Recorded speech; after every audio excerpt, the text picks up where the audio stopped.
Hi, my loves. Welcome back to another episode of Soulful Sundays with Madge.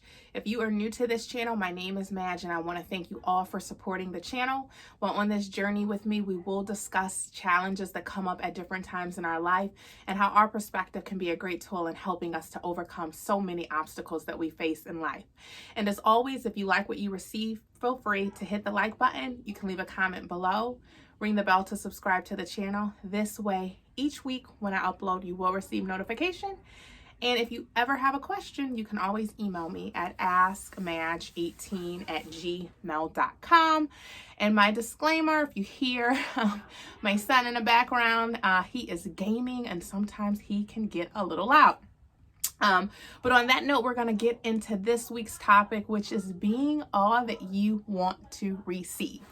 So, I don't necessarily know when this little thought came to me, but it's been a practice that I've been working on for some time. And a lady at work told me, she was like, Madge, I remember when you said this, and that has stuck out to me in challenging times at the workplace, when I'm facing situations and circumstances that make me want to get on another level, that someone is making me feel like I want to be on. I think to myself, okay, how can I be what I want to receive? And flip it. Like Michelle Obama said, when they go low, we go high. So I like to say, I want to be all that I want to receive. And what I can tell you is this. What I've come to realize in being all that you want to receive, it is most difficult in the times when people challenge you, when people upset you, when people betray you, when people hurt you, when people lie to you, when people talk about you. Every moment where you want to go low versus going high is those very moments when we need to actually be what we want to receive. And to say to ourselves, this is an opportunity for us not to go to a lower level, a lower vibration, and go higher. Because what do we want to receive? In moments when people are hurting us, we would want to receive, if we were hurting, what would we want to receive? We would want to receive kindness. We would want to receive love. We would want to receive forgiveness. Like, these are some of the very things that we need to tell ourselves internally to reverse that. So I'll give you an example, because I know some of you are probably thinking like, well, how do you be what you want to receive when you feel wronged? Well, here's the one thing I'm going to say is typically it's very easy to see how others have wronged us, and most difficult and a lot of times to see how we may have wronged the people in those situations or just been wrong in general. So I think that it's always important to have a healthy perspective of not always being overly critical and overly evaluating others' wrongs, but turn it inwardly and seek better understanding of yourself. So I will give you an example of how being what you want to receive can apply even in the most difficult times in life where you actually feel wronged. So I may or may not have told you, or it's kind of come up, I was hurt very badly, maybe less than a month ago, by someone. I was lied to over and over and over again. And to this day, I still have no real, I guess like, I don't know the word I'm looking for, but I guess closure, or I never really allowed, myself to truly understand why the person lied to me. Now, when a person lies to you, and you feel betrayed, I can understand, like, and most times we're upset, we're angry, and it's valid. We want to know we want answers. We want to know why a person did what they did. And sometimes we want to go and we want to tell people how horrible the person is. Oh my God, they're so horrible. Look at what they did. Look how they betrayed my trust. Look at how they wronged me. You know, like, this is sometimes what we want to do, and I'm not here to judge or condemn if that's how you choose to go about a betrayal. But in efforts for us to go high when people go low and to practice being what we want to receive, it will cause us to have to seek a higher answers, higher vibrations, higher thoughts. So if I had to apply being what I want to receive in my situation of being lied to and being very much hurt and betrayed and going higher, this is how I would apply this being what you want to receive to a moment in time when you don't necessarily want to go high. So there's truth and there's facts. So the fact of my situation with this particular person is I was lied to. That is a fact. The truth is I don't truly know why the person did what they did. So you know how, like, you know, sometimes people say like hindsight is 20/20, or like once you find out something, you're like, oh, well, had I known that, maybe I would have thought a different thought. I did not realize that that's the reason why the person did what they did, or whatever the case may be. So here's how I had to process my betrayal and how I had to channel being what I want to receive. First thing, what is the facts and what are the truths? The fact is, yes, I was lied to. Yes, I was betrayed. Super valid. The truth is, I don't know why.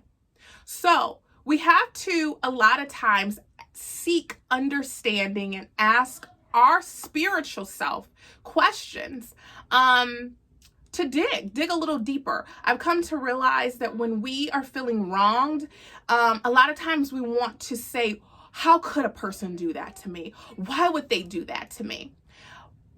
But a more higher thought, a more freeing thought will be, what is in this for me to learn? What did my soul need in this situation for its growth?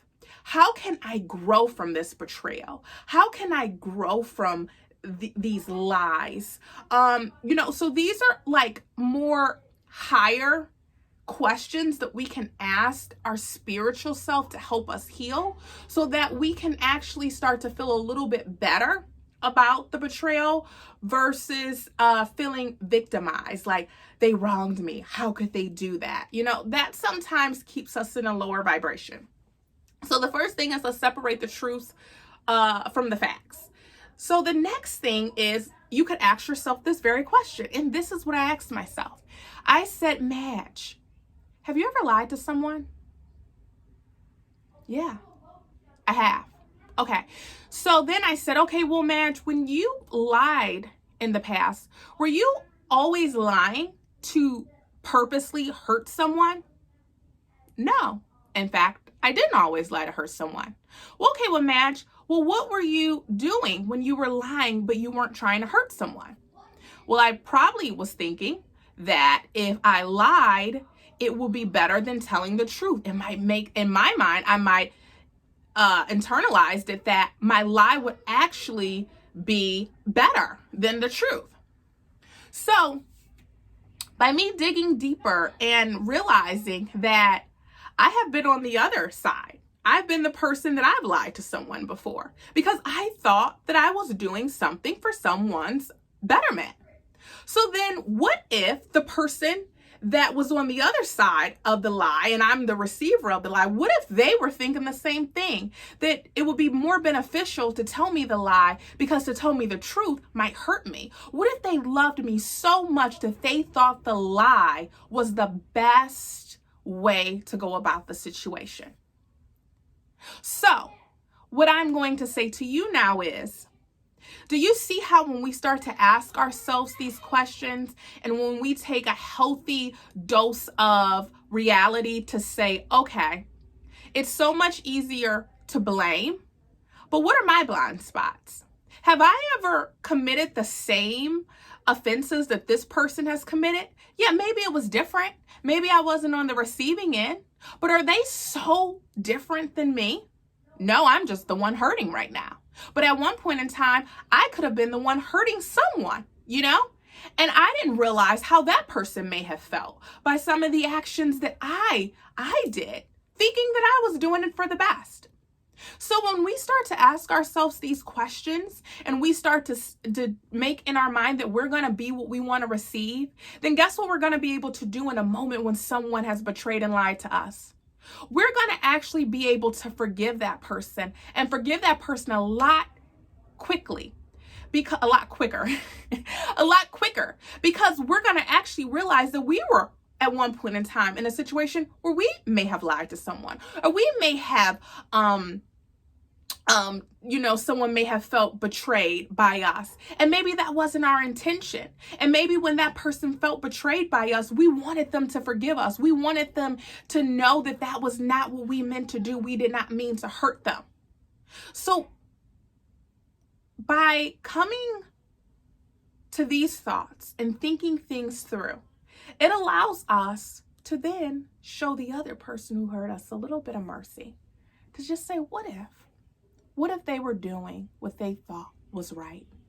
What if they were doing what they thought was right and their intention truly was not to hurt us? Can we forgive that story? Maybe you can. Maybe it takes some time. But what I can tell you is this. Then it helps me to be everything that I want to receive. When I wrong someone and it wasn't on purpose, I would want them to forgive me. So I'm going to forgive. And I'm going to believe that just maybe the person was doing what they thought was best. Because there has been times where I may have told untruths because I thought I was doing what was best. Now, does this mean that you have to continue with a person in your experiences in life and keep a person in your life? Absolutely not. Wash hands, depending on what the situation is, eradicate it out of your life. And we don't have to tell a person, hey, I forgive you. We really don't. We don't.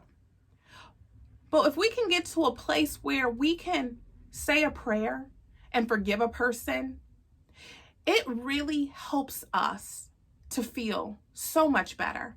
We no longer feel trapped in that storyline. We literally can just close the door to that chapter and start fresh and move on and not take that baggage with us.